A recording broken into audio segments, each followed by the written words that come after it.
Hey Sobat Sehat, kalian pasti sering dengar kalau mie instan tuh bahaya ya.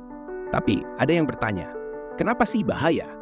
Bukannya kalorinya cuma 300-an? Nah, buat yang penasaran, yuk kita bahas kenapa meskipun mie instan kalorinya rendah, tetap nggak baik kalau dikonsumsi terlalu sering. Simak terus ya.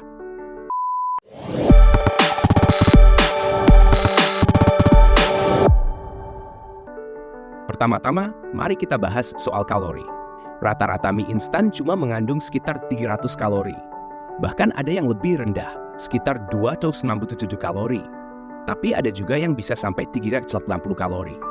Kalau kita bandingin sama makanan lain, kayak mie ayam, ramen, atau udon, kalorinya bisa lebih dari 400, kadang sampai 500 kalori karena ada tambahan ayam, telur, sayur, minyak wijen, dan sebagainya. Nah, mungkin kelihatannya mie instan lebih ringan karena kalorinya lebih kecil. Tapi jangan salah sangka dulu, kalori rendah nggak berarti lebih sehat. Bahaya utama mie instan. Oke, mari kita bahas kenapa kalori rendah nggak selalu sehat. Kalori itu cuma ukuran energi, tapi tubuh kita nggak cuma butuh energi, kita juga butuh nutrisi. Jadi sehat itu bukan soal seberapa rendah kalorinya, tapi seberapa baik kualitas nutrisinya.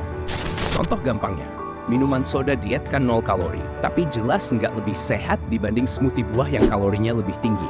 Kenapa? Karena smoothie mengandung vitamin, mineral, dan serat yang dibutuhkan tubuh, sedangkan soda diet, 0 nutrisi. Dan itulah salah satu masalah dari mie instan. Meskipun kalorinya kecil, mie instan minim nutrisi. Apa yang sebenarnya ada di dalam mie instan? Bahan utama mie instan itu tepung terigu, minyak nabati, dan garam. Nah, di sini masalahnya mulai muncul. Kandungan mie instan yang perlu diwaspadai.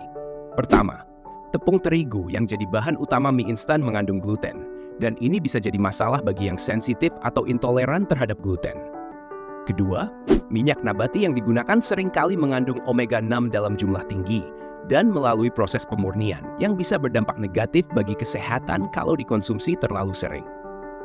Ketiga, garam. Mie instan biasanya tinggi sodium yang kalau dikonsumsi berlebihan bisa meningkatkan risiko tekanan darah tinggi dan masalah jantung. Nggak cuma itu, mie instan juga penuh dengan bahan tambahan seperti pengawet, pewarna, penguat rasa, dan antioksidan sintetis. Ini yang membuat mie instan masuk kategori makanan ultra proses, yang umumnya lebih rendah kualitas nutrisinya. Bahaya kombinasi makanan. Nah, biasanya orang nggak cuma makan mie instan begitu aja ya. Seringkali ditambahin sosis, nugget, atau kornet. Sayangnya, ini malah memperburuk kandungan nutrisinya, karena kita nambahin lebih banyak makanan olahan ke dalam menu kita. Kombinasi ini bikin kita makin banyak konsumsi lemak jenuh, garam, dan bahan-bahan kimia tambahan yang bisa berdampak buruk buat tubuh. Mie instan sehat?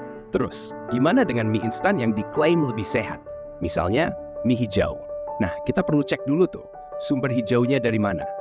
Kalau cuma pewarna makanan aja, ya sama aja. Kalau benar dari sayur, kita juga harus lihat berapa banyak sayur yang benar-benar terkandung di situ. Ada juga mie instan yang diklaim lebih sehat karena di oven, bukan digoreng. Ini memang lebih baik, tapi bukan berarti kita bisa makan tanpa batas ya. Tips makan mie instan yang lebih sehat. Lalu gimana caranya makan mie instan tapi tetap sehat? Nih aku kasih 5 tips sederhana, supaya kamu bisa tetap nikmatin mie instan tanpa merasa bersalah. 1. Tambahkan protein atau sayur. Misalnya telur rebus, bayam, wortel, atau daging tanpa lemak. 2. Jangan makan mie instan dengan nasi. Ini penting, karena artinya kamu mengonsumsi karbohidrat ganda. Ganti bumbunya dengan rempah alami. Kurangi bumbu bawaan yang tinggi garam dan bahan kimia. Kamu bisa tambahin bawang putih, cabai, atau jahe. Batasi frekuensi konsumsi. Jangan makan mie instan terlalu sering.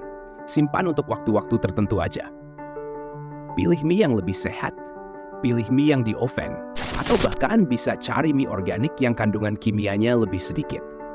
Jadi kesimpulannya, mie instan memang praktis dan murah. Tapi kita tetap harus waspada sama bahaya yang tersembunyi di balik kalorinya yang rendah. Yang penting, jangan terlalu sering dan usahakan untuk menyeimbangkan dengan makanan yang lebih bernutrisi. Terima kasih sudah nonton sampai habis. Jangan lupa like, share, dan subscribe supaya kamu nggak ketinggalan video lainnya. Sampai ketemu di video berikutnya. Stay safe, stay healthy.